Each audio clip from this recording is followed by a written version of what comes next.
ये बहुत बड़ा पैगाम है कि तुम्हारी कोई वैल्यू नहीं रहती अगर तुम हक के मुकाबले में खड़े हो जाओ।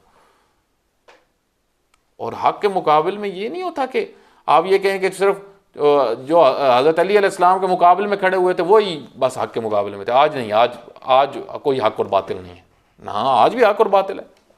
आप किस तरफ खड़े हुए? आयतुल्लाह जवादी आमली हाफिज़हुल्लाह अपने दर्स में कई दफ़ा ये बात करते हैं। वो फरमाते हैं कि वो कहते हैं आप किसी के साथ डिस्कशन कर रहे हो, आपको पता चल गया मेरा ये जो दोस्त है ये हक बात कर रहा है, लेकिन आप फिर भी अड़े हुए, नहीं बात इस तरह नहीं है। कहा आप बातिल वाले हो, आप बातिल के पीछे चल रहे हो, आप हक को कबूल नहीं कर रहे। आप कहते हैं ये छोटी सी एक चीज़ है, ये आहिस्ता आहिस्ता आपको ऊपर लेके जाती है, आप एक दिन बड़ी चीज़ों का इनकार करते हो।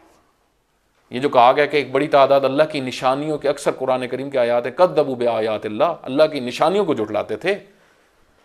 क्या थी अल्लाह की निशानियाँ? अल्लाह की